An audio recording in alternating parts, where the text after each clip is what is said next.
안녕하세요, 여러분. 저는 개인 사업을 하고 있는 50대 중반의 여자입니다. 세월이 정말 빠르네요. 저는 아직 제가 젊다고 생각하는데 남들이 보기에는 노년을 앞둔 중년으로 보일 테니 말이에요. 하지만 저는 남들 시선을 신경 쓰고 사는 편은 아닙니다. 그러니 그 힘든 일을 겪고 미혼모라고 손가락질을 받으면서도 지금까지 살 수 있었겠죠. 오늘 저는 여기에 제 이야기를 해드리려고 합니다. 제가 이곳 사연들을 들으면서 그랬던 것처럼 제 사연을 듣고 공감과 희망을 얻게 될 분들이 계셨으면 좋겠어요. 그럼 시작해 보겠습니다.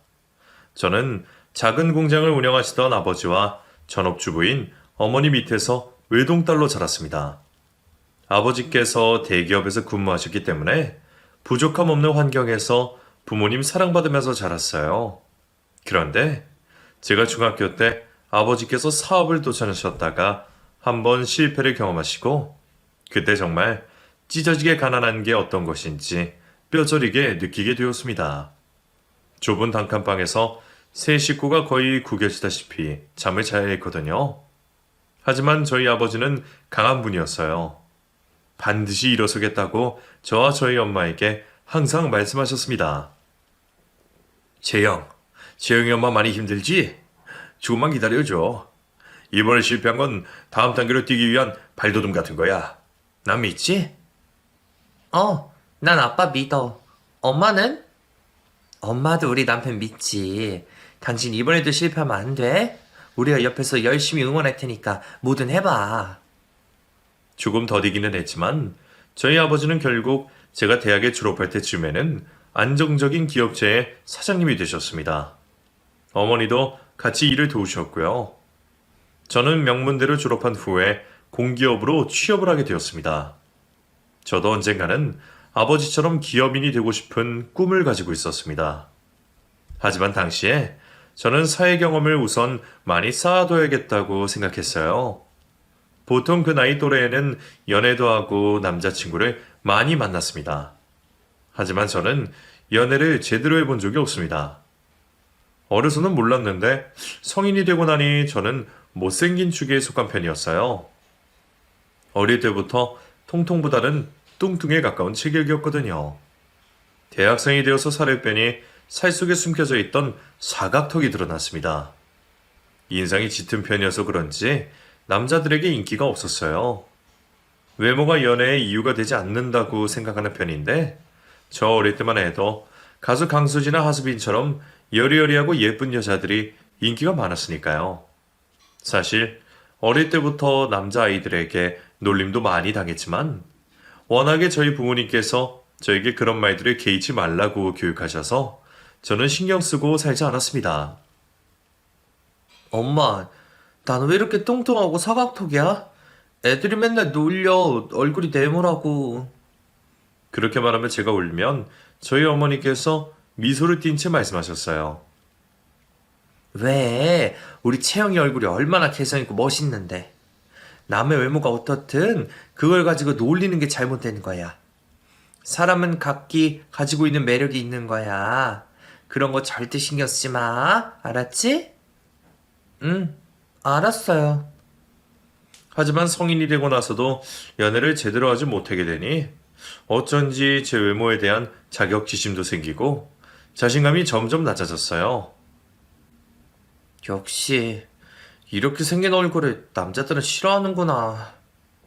채영아, 너 턱 좀 깎는 건 어때? 요즘 성형수술 잘 되어 있잖아. 한번 도전해봐. 친구들은 그런 권유를 아무렇지도 않게 했습니다.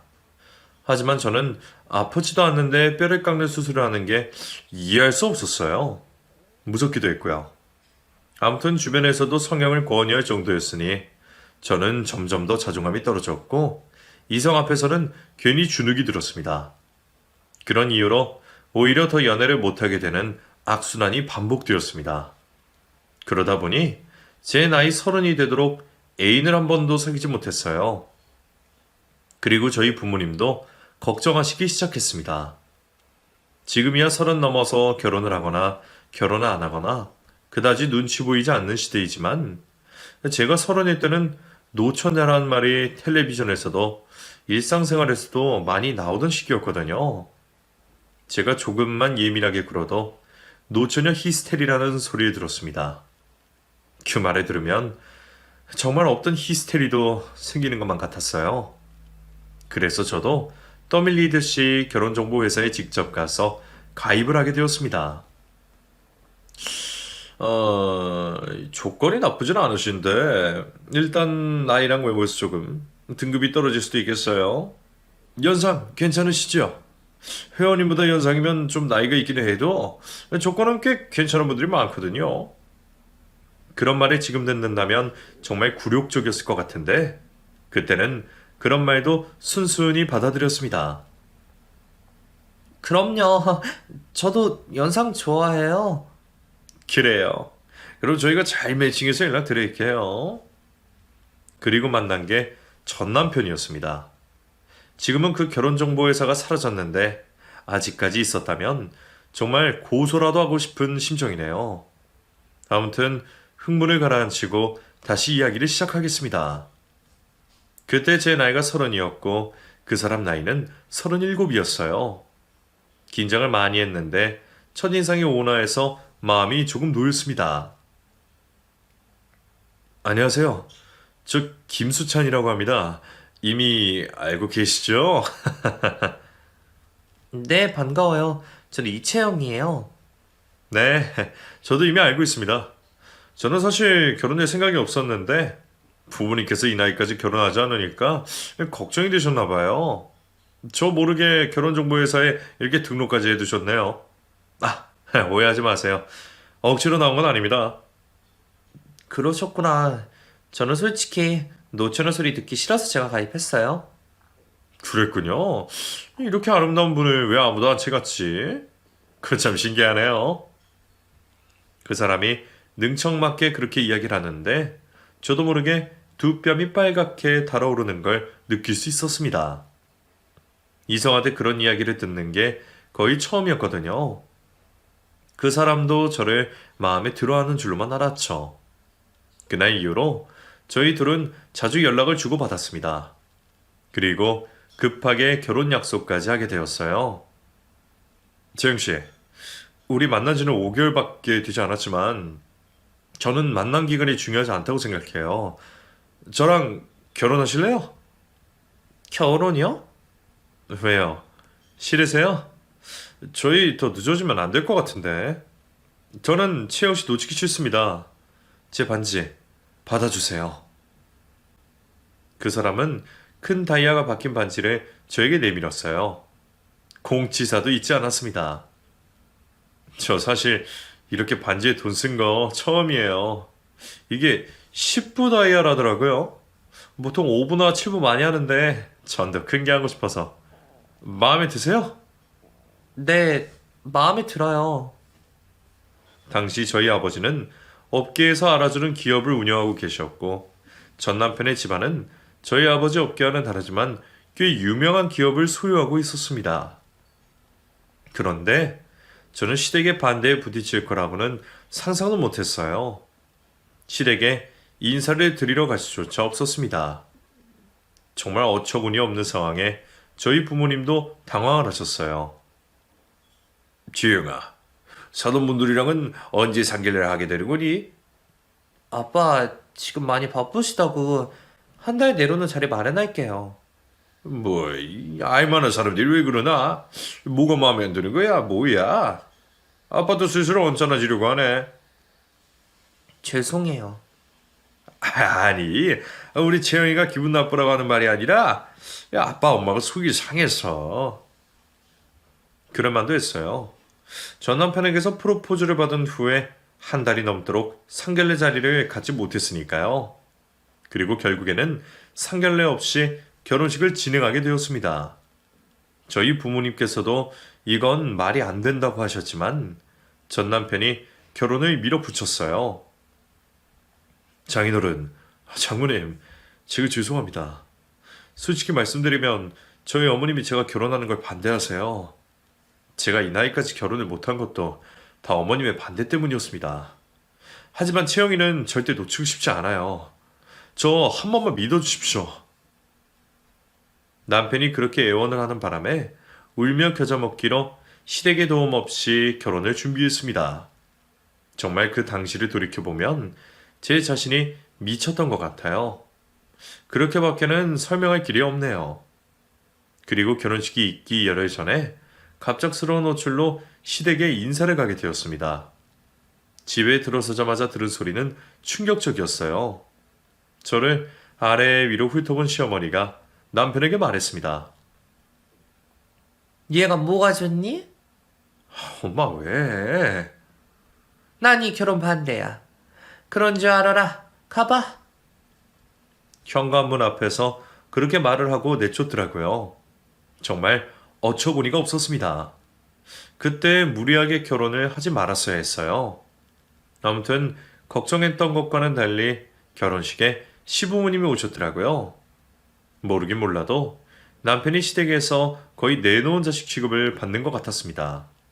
그리고 결혼 후에 저희는 저희 부모님께서 해주신 신혼집에서 신혼생활을 시작했어요. 저도 그렇고 남편도 나이가 있었기 때문에 저희는 빨리 아이를 갖고 싶었습니다. 아이를 낳으면 시댁에서도 저를 인정해 줄 거라는 막연한 희망도 있었어요. 하지만 어떻게 된 일인지 노력을 해도 아이가 생기지 않았습니다. 저는 점점 조급해지기 시작했어요. 그래서 저보다 태어난 남편에게 병원에 가보자고 말을 했습니다. 그랬더니 깜짝 놀랄 진실을 저에게 알려주었어요. 우리 왜 아이가 안 생길까? 내 문제일지도 모르잖아. 우리 검사하러 병원 가보자. 그게 채영아, 사실은 어? 왜? 병원 가기 싫어?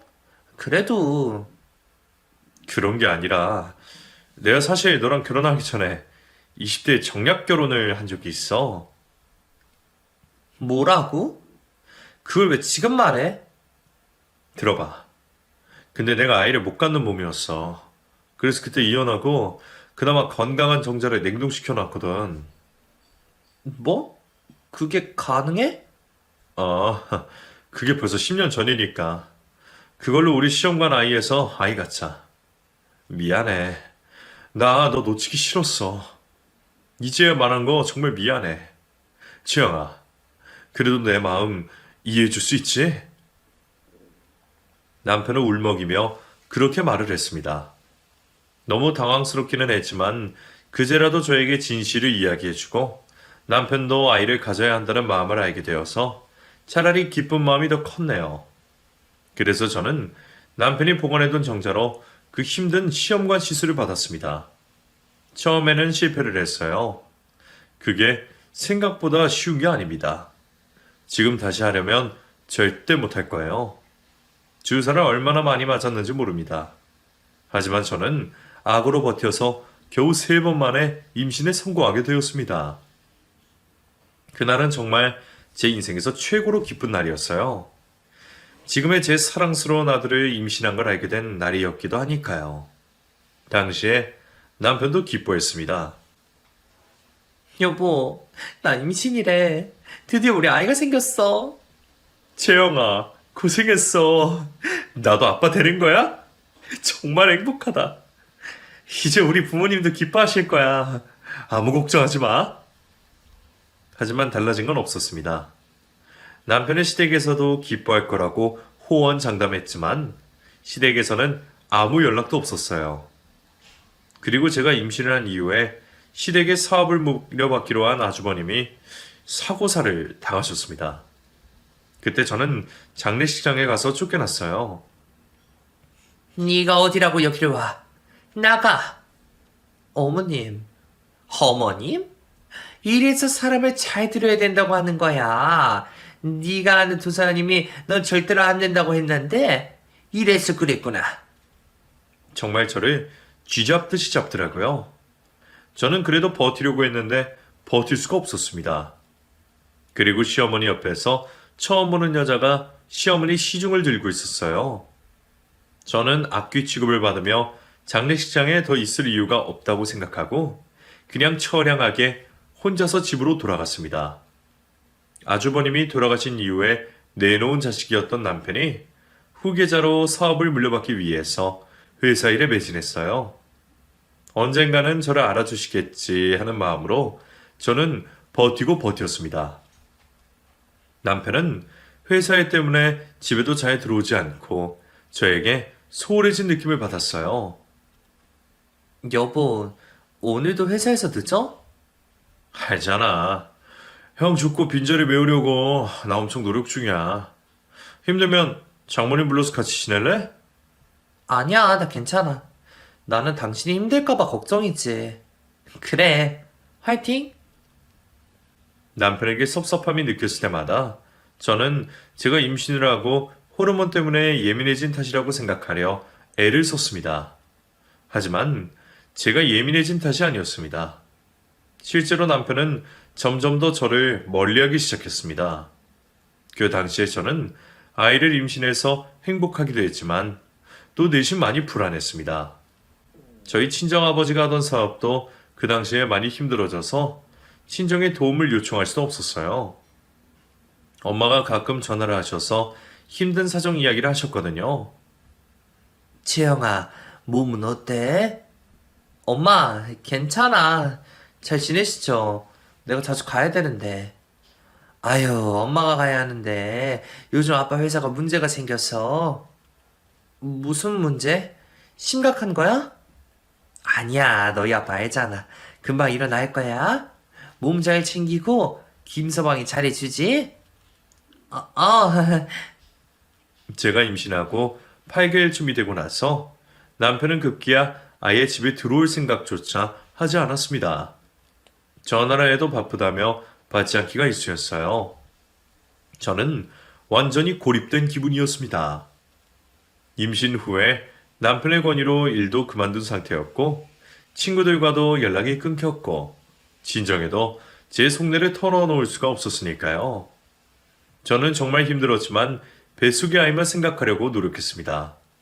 그리고 다행히 건강하게 아이를 출산할 수 있었어요. 예정보다 조금 일찍 진통이 오던 날도 제 곁에 남편은 없었습니다. 아이를 낳고 몸이 좀 풀리고 나서 집으로 돌아갔는데 남편 짐이 감쪽같이 사라져서 저는 처음에는 도둑이 든 줄 알았습니다. 남편이 저에게 줬던 다이아 반지도 없어졌었거든요. 그런데 그것 외에는 사라진 것이 없어서 의아한 생각이 들었어요. 경찰에 신고를 할까 하고 있는데 남편에게서 전화가 왔습니다. 여보세요? 당신 어디야? 그게 채영아, 우리 그만 헤어지자. 그 말을 듣는데 심장이 덜컥 내려앉는 기분이었습니다. 뭐라고? 그게 무슨 말이야? 나 우리 아이 데리고 집에 들어왔는데 농담하지 마. 내 짐은 다 뺐어. 그리고 우리 아직 혼인신고 안 한 거 알지? 법적으로 아무 문제 없어. 미안해. 나도 우리 어머니 굳이 못 걷겠다. 나 회사 물려받으려면 어쩔 수가 없다. 무슨 말도 안 되는 소리야.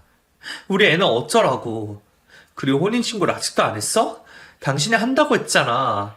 당신 진짜 장난치지 마. 장난 아니야. 미안해. 사정상 어쩔 수가 없겠네. 아이 잘 키워라. 난 너희 없는 셈 치고 살 거야. 끊을게. 그리고 남편은 전화를 끊어버렸습니다. 남편과의 통화 내용을 듣고 나서도 이게 꿈인지 현실인지 분간이 가지 않을 정도로 어지러운 상태였어요. 저는 남편과 평생을 함께 한다는 생각으로 냉동 정자까지 받아서 아이를 낳았는데 저 아이를 없는 셈 친다니. 인간이라면 어떻게 그럴 수가 있을까요? 갑자기 꿈에서 깬 듯이 모든 게 와장창 무너지는 기분이 들었습니다. 저는 그대로 미친 사람처럼 아이를 안고 시댁으로 찾아갔습니다. 그때가 주말이었거든요. 별다른 일이 없다면 시댁 식구들이 집에 모여있을 때였습니다. 그리고 벨을 눌렀더니 아니나 다를까 시어머니의 목소리가 들려왔어요. 문도 열어주지 않은 채 인터폰으로 말을 하더라고요. 네가 여기 왜 왔니? 어머니, 수찬 씨 집에 있죠? 저 수찬 씨 좀 만나러 왔어요. 그리고 어머니 저 수찬 씨 아이 낳았어요. 아들이에요. 문 좀 열어주세요. 참나. 너희 집 사업 망해간다며. 너는 애 자체가 애군에 달고 사는 나네야. 그냥 가라. 어머니, 제발 문 좀 열어주세요. 이게 말이 안 되잖아요. 저 수찬 씨 아이 낳았다고요. 어머니, 손자 보고 싶지 않으세요? 어떻게 이러실 수 있어요? 손자는 무슨? 수찬이 지금 결혼했어. 그냥 가, 경찰 부르기 전에. 결혼이요? 결혼이라뇨. 시어머니는 그렇게 인터폰을 끊은 채로 문을 열어주지 않았습니다. 한참을 더 벨을 누르고 저는 그 집 앞을 떠날 수가 없었어요. 그러자 잠시 후에 경찰이 와서 저를 조사하고 집으로 돌아가라고 말했습니다. 신고가 들어왔어요. 남의 집 앞에서 이러시면 안 됩니다. 남의 집이라뇨. 저기 안에 야이 아빠가 있어요. 저희는 모르겠고 일단 신고가 들어왔으니까 얼른 돌아가세요. 아니면 경찰서 같이 가셔서 조사받으셔야 합니다. 저는 정말 기절할 것만 같았습니다. 그 자리를 떠날 수가 없었어요. 그리고 결국 경찰이 저희 친정 부모님에게 연락을 해서 저희 친정엄마가 저를 데리러 왔습니다. 지영아, 너 여기서 뭐 하는 거야? 왜 이러고 있어? 엄마, 수찬 씨가 결혼을 했대. 이게 말이 돼? 아이고, 채영아. 일단 이러고 있지 말고 집에 가자. 집에 가서 이야기하자. 저는 친정엄마 손에 붙들려 친정으로 갔습니다. 미친 사람처럼 넋을 놓고 아무것도 할 수가 없었어요. 그리고 저희 아버지께서 여기저기 통화를 하신 후에 언성을 높이시며 역정을 내셨습니다. 이 인간들이 정말 우리 딸을 뭘로 알고. 왜 여보, 뭐라는데? 이게 무슨 상황이래? 나중에 얘기해. 재영아, 이럴 때일수록 정신 차려야 돼. 엄마 아빠가 있잖니. 요즘 회사가 힘들어서 내가 너를 신경을 못 썼더니 이 인간들이 사람을 무시해도 정도가 있지. 어떻게 이런 짓을. 그렇게 말하는 아버지에게 저는 무슨 일인지 말씀을 해달라고 했습니다. 아버지의 회사가 부도가 날 것으로 예상한 시부모는 본인들 인맥을 동원해서 저희 아버지 회사에 대한 안 좋은 소문을 냈다고 해요. 그리고 예전에 정락 결혼했다가 이혼을 한 전 남편의 와이프가 재혼을 한 후에 아이를 낳고 사별을 했다고 했습니다. 그래서 김수만, 아니 그 수찬이 그놈이 그 여자랑 다시 혼인신고를 했단다. 이게 말이 되냐? 너랑 결혼해놓고서 그 여자 집어보고 재혼을 한 거야. 우리 딸은 이용만 해먹고 그 여자 질투나게 했어. 아이고 머리가. 아버지는 그렇게 말씀하시며 뒤통수를 붙잡고 쓰러지셨습니다. 여보, 왜 이래? 괜찮아? 여보. 그 길로 구급차를 불러 응급실로 이송되었고 아버지는 뇌출혈로 몸 왼쪽이 전부 마비되는 후유증을 갖게 되셨습니다. 제 앞에 놓여진 모든 현실이 정말 끔찍한 악몽 같았어요. 하지만 그 와중에 저까지 정신을 놓을 수는 없었습니다. 저는 정말 이를 꽉 깨물고 아버지 회사에 나가서 아버지 대신 일 처리를 했어요. 그래도 제가 대학을 다닐 때 아버지 회사에서 어깨 너머로 일을 배워놓은 터라 할 수 있는 게 생각보다 많았습니다. 회사분들도 제가 일을 도우니 든든하다며 힘을 실어주셨습니다. 재영 씨가 와서 뭔가 일이 더 수월해지고 있어요. 다행이네요. 여러분, 회사가 지금 어려운 상황이지만 우리 극복할 수 있어요. 조금만 도와주세요. 감사합니다. 이것마저 잘못되면 정말 저와 제 가족 모두의 미래가 어떻게 될지 알 수 없다는 심정으로 그 와중에도 열심히 일에 매달렸습니다. 제 아이는 감사하게도 저희 친정엄마께서 돌봐주셨어요. 그리고 저는 지역신문을 통해서 남편의 결혼담을 접할 수 있었습니다. 아주 아름답게 묘사가 되어 있더라고요. 남편의 삶에서 저는 완전히 쏙 빠져 있었습니다. 저라는 사람이 없었던 것처럼 그렇게 조작을 해놨더라고요. 정말 무서울 지경이었습니다. 그래도 저는 거기에서 무너질 수 없었어요. 제 사랑스러운 아들을 부족함 없이 키우는 것이 저희 인생의 목표였습니다.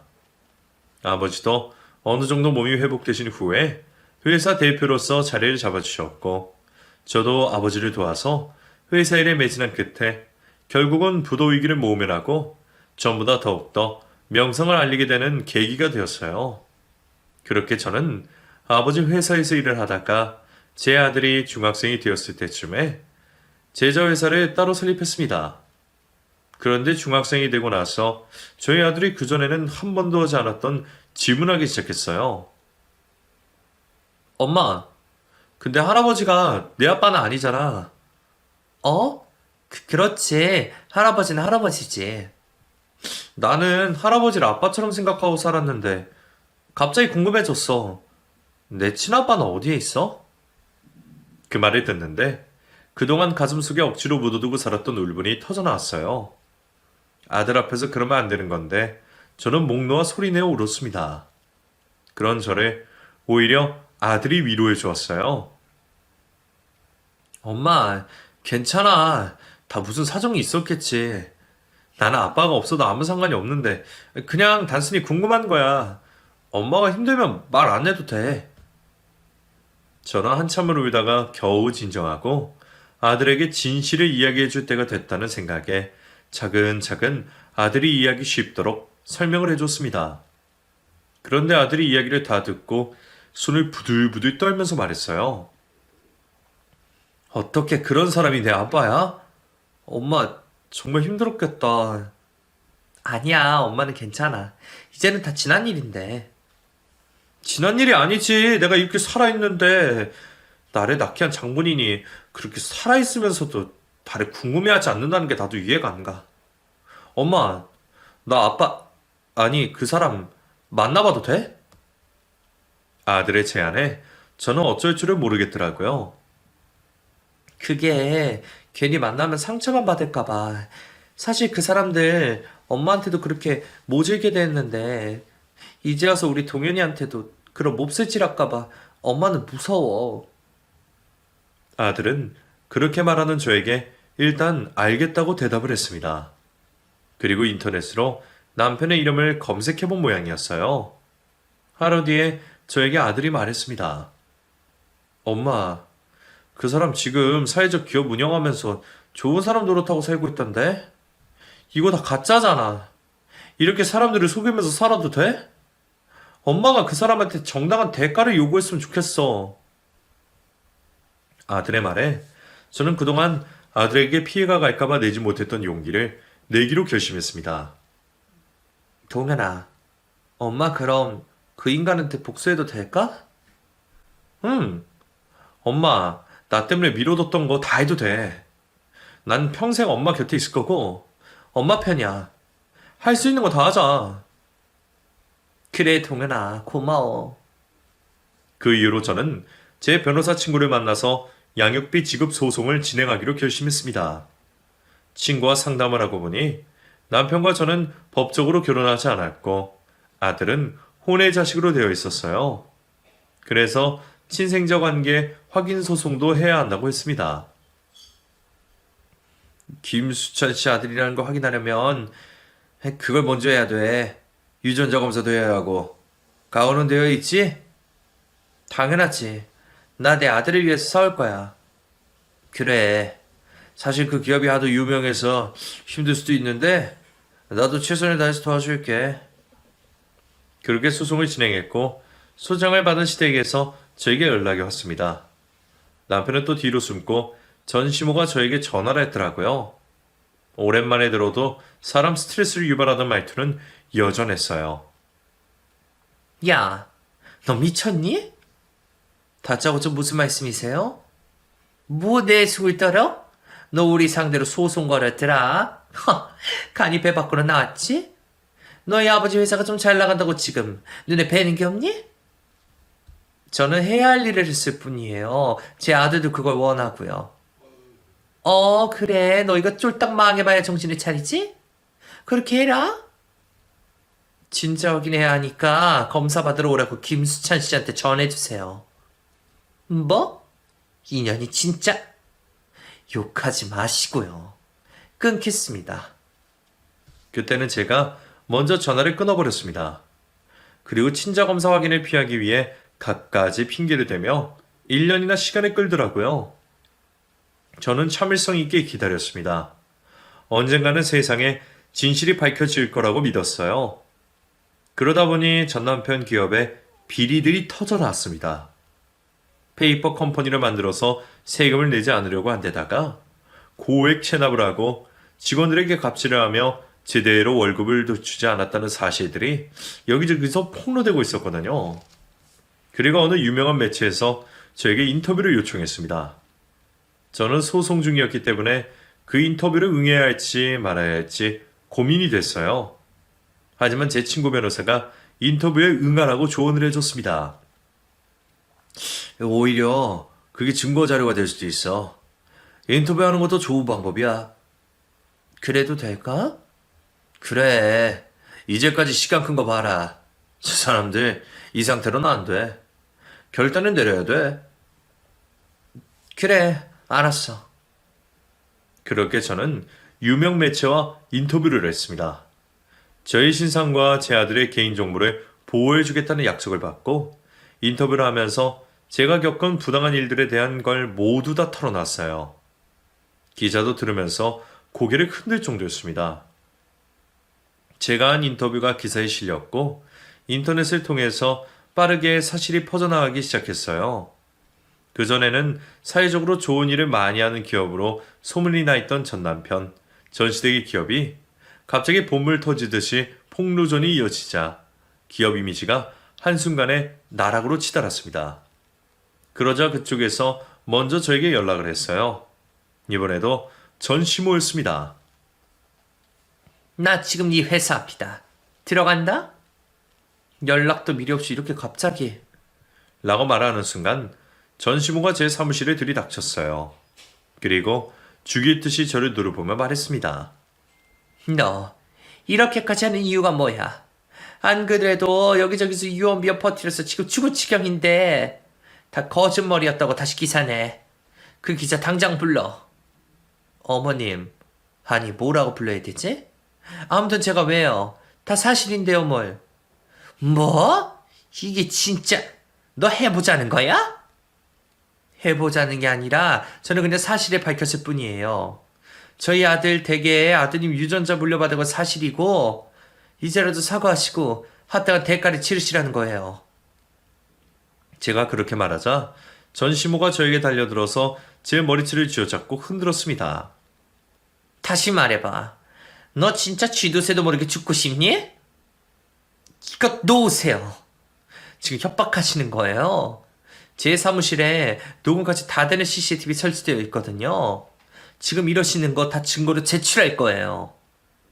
그 말을 듣자 전시모가 태도를 싹 돌변하더니 갑자기 제 앞에서 무릎을 꿇으며 우는 신용을 했습니다. 예, 미안해 용서해다오. 내가 이렇게 빌잖니. 우리 아들이 철이 없었어.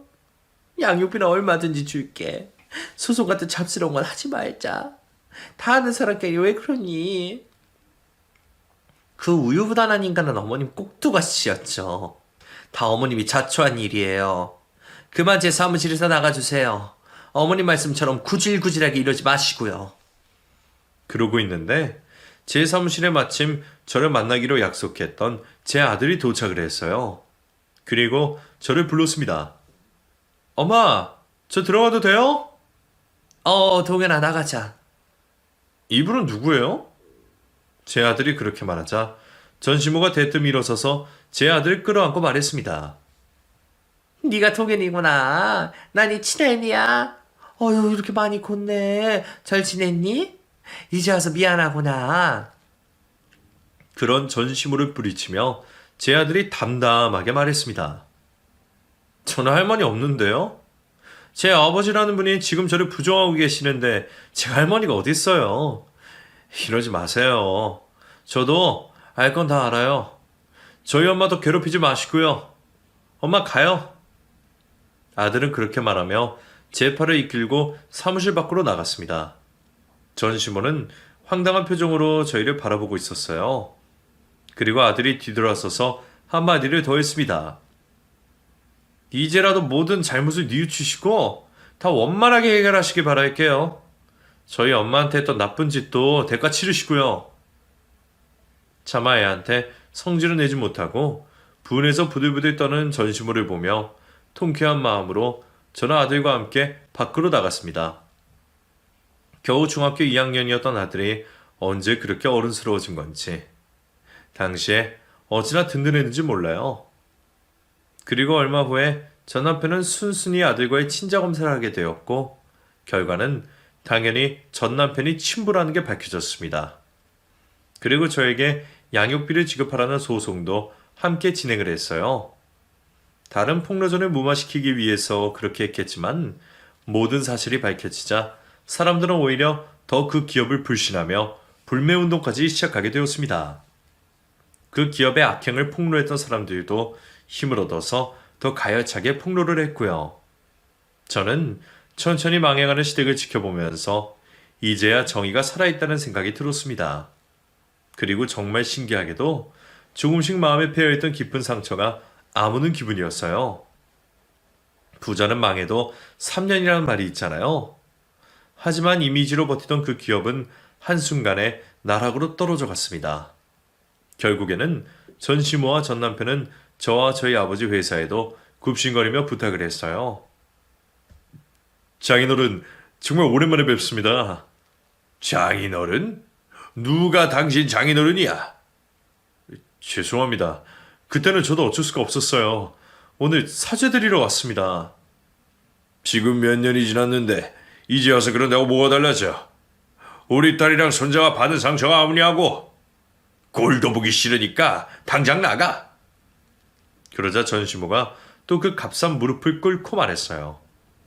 저희 회사가 부도위기에 처했어요. 조금만 더 치면 안 될까요? 지영아, 너도 우리랑 좋게 풀었다고 기사 좀 내줘라. 진짜 우리 망하게 생겼어. 그런 전시모에게 제가 대답했습니다. 저희 같은 작은 기업이 그 대단한 기업한테 무슨 도움이 되겠어요? 안 그래요? 그리고 이미 다 기사 나갔는데 이제 와서 제가 다른 말을 한다고 해서 무슨 소용이 있겠어요? 저 말고도 당한 사람들 많던데요? 우리가 지푸라기라도 잡는 심정으로 염치불구하고 이렇게 온 거야. 조금만 도와줘. 며느님분한테 도와달라고 하시지요. 왜? 그 며느님 조건 보고 결혼시키셨잖아요. 제가 그렇게 말하자 전 남편이 대답했습니다.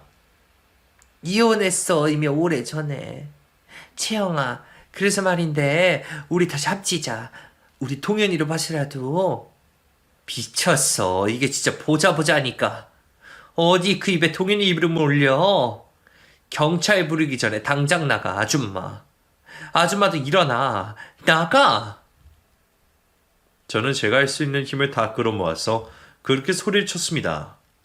그 파렴치한 인간 입에서 제 아들 이름이 나오는 꼴을 보고 꾹꾹 참고 있던 분노가 터져나와 버렸거든요. 제 기세에 두 사람도 당황한 눈치였어요. 그래도 가려고 하지 않아서 결국에는 경찰을 불렀습니다. 본의 아니게 제가 이전에 당한 것 그대로 돌려주게 되었네요. 두 사람은 경찰에 손에 끌려나가게 되었습니다. 양육비 지급 소송도 그대로 진행을 했어요. 소송 결과는 당연히 저의 승리였고요. 아들이 이런 상황 속에서 마음이 많이 힘들까봐 저는 그게 걱정이었습니다. 하지만 제 아들은 제 예상보다 더 단단한 아이였어요. 전교 1, 2등을 놓치지 않고 꾸준히 열심히 공부를 했습니다. 그리고 저에게 말했어요. 엄마, 나는 나중에 변호사가 될 거예요. 변호사? 네. 엄마처럼 억울한 일 당한 사람들 편에 서서 도움을 주고 싶어요. 저 열심히 할게요. 그래, 우리 아들 뭐든 할 수 있어. 엄마 우리 동현이 덕분에 얼마나 힘을 얻는지 모르지? 알죠. 저도 엄마가 있어서 힘이 나고 목표도 확실해져서 너무 좋아요. 엄마, 사랑해요. 엄마도 우리 동현이 너무 사랑해. 전시대 기업은 저와 관련된 사건 이외에도 많은 죄를 저질렀기 때문에 모든 폭로전과 소송을 진행하면서 완전히 회복이 불가능할 정도로 망해버렸습니다. 제가 아들을 중학생 때까지 키운 양육비는 받을 수 있었지만 그 이후로는 양육비조차 지급을 못할 정도로 사정이 나빠진 모양이었어요. 저는 그 돈이 필요 없었기 때문에 받지 않아도 상관이 없었습니다. 이미 제가 할 몫의 복수는 다 했으니까요. 벌써 그 일이 있은 지 10여 년이 지났네요. 시간이 정말 빠릅니다. 그렇게 쫄딱 망한 전 시댁. 아니죠. 엄밀히 말하면 시댁도 아니었죠. 저와 혼인관계도 아니었으니까요. 아무튼 그 망할 집안은 회생하지 못하고 결국 빌빌대며 살고 있다는 소식을 들었습니다. 아들의 빌미로 저에게 한번 연락이 온 적이 있었어요. 채영아, 동현이 잘 지내지? 한번 만날 수 있을까? 내가 그 입에 동현이 이름 올리지 말라고 했지. 당신이나 동현이 아무 관계도 아니야. 다시는 연락하지 마. 아니, 채영아, 그렇지 마. 저기, 내가 힘들어서 그런데, 조금만 도움을... 미쳤냐? 염치란 게 있어? 다시는 연락하지 마. 네 잘난 엄마 치마폭에서 어떻게든 이겨내봐. 그러지 말고. 그 인간이 전화를 붙잡고 애원을 하는데, 저는 더 이상 들을 이유가 없어서 그냥 끊어버렸습니다. 당시에 사정이 많이 힘들기는 했던 모양이더라고요. 오랜 시간이 걸리긴 했지만 그렇게 된 건 다 인과응보라는 생각이 들어서 마음이 한결 가볍습니다. 예전에는 나쁜 짓을 하고도 잘 사는 그 인간들을 보면서 인과응보라는 말도 잘못된 말이라는 생각을 했었는데 죄를 지은 사람은 어떻게든 얼마간의 시간이 걸리든 반드시 죄값을 치르게 되어 있는 것 같아요. 저희 아들은 벌써 대학을 졸업하고 지금은 로스쿨에 다니고 있습니다. 몇 년 후면 아들이 원한 대로 멋진 변호사가 되어 있을 거예요. 키도 많이 크고 정말 듬직한 아들입니다. 저는 제가 따로 설립한 회사의 대표로 있으면서 아들에게 누가 되지 않도록 정직하게 살아가고 있습니다. 앞으로도 제가 할 수 있는 한 이웃들과 더불어서 좋은 일 많이 하려고 합니다. 여러분, 제 사연은 여기서 마칠게요. 저에게 악행을 저질렀던 그 인간들이 망하는 모습을 보고 후련했는데 여기에 털어놓고 보니 남아있던 작은 앙금마저 다 풀리는 기분이었네요. 들어주셔서 정말 감사합니다. 환절기 건강 조심하시고 행복하세요.